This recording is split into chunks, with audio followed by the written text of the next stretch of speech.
भोलेनाथ के दर्शन करने के लिए भक्त जाते हैं, उनके साथ अगर ऐसा हो तो कैसे बर्दाश्त करें। 7 और जानें चली गई हैं। बड़ी इंपॉर्टेंट और बहुत ही दुखद खबर। अभी तो अहमदाबाद में प्लेन क्रैश की दुर्घटना, इससे उबर भी नहीं पाए थे, और ये खबर उत्तराखंड से, जहां हेलीकॉप्टर क्रैश केदारनाथ रूट पर, जहां कहा जा रहा है कि गौरीकुंड और सोनप्रयाग के बीच जंगलों में 7 लोगों के साथ क्रैश हो जाता है ये हेलीकॉप्टर, जिसमें एक छोटा बच्चा भी था।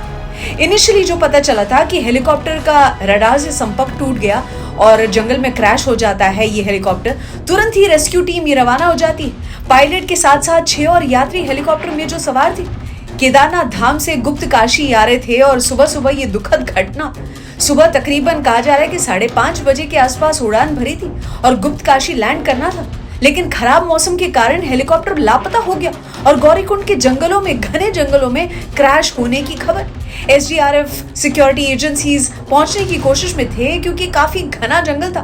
वैसे बता दूं कि कहा जाता है 10 मिनट का समय लगता है, तो केदारनाथ से गुप्त काशी पहुंचने में अगर हेलीकॉप्टर 5:30 बजे भी निकला हो तो 5:40 तक पहुंच जाता है।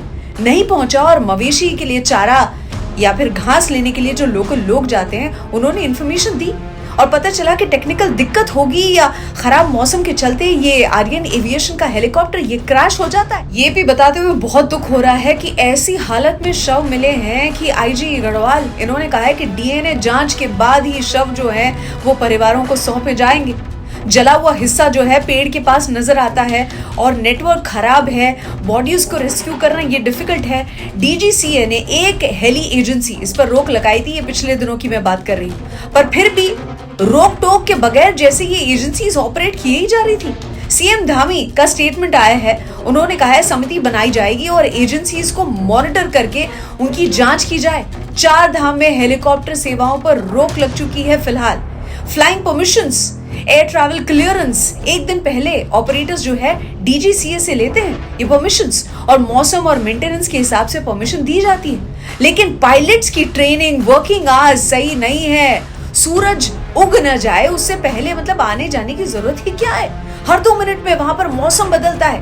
केदारनाथ की अगर टोपोग्राफी की बात करें, ऊंचे पहाड़ हैं, वैली में स्पेस नहीं मिलती है और बचने के लिए वैली तक आते ही नहीं है, मतलब हेलीकॉप्टर्स उनको अवॉइड करते हैं। और वहां एक एल्टीट्यूड पर हेली सर्विसेज ऑपरेट करती है, फिक्स कर दिया गया है, लेकिन फिर भी पहाड़ के नजदीक ऑपरेट करते हैं। और ऐसा लग रहा है कि बादलों के कारण ये पेड़ नहीं दिखाई पड़ा होगा और टकरा गया ये हेलीकॉप्टर। आपको बता दूं कि आग में राख हो चुका है हेलीकॉप्टर। 6 बजे से उड़ान भर सकते हैं, 5:30 की फ्लाइट अगर ली थी तो क्यों ली थी।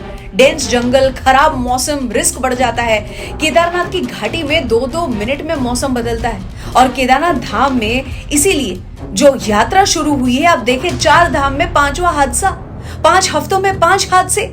वैली में दिखता है कि मौसम खराब हो रहा है, मतलब उसमें कोई टेक्नोलॉजी की जरूरत नहीं है, तो भी टेक ऑफ क्यों किया।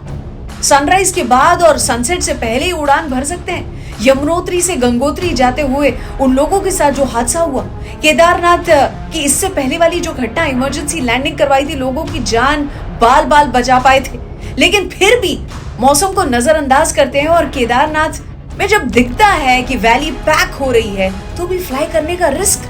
अब इन बॉडीज को रेस्क्यू करना भी बहुत ही मुश्किल है।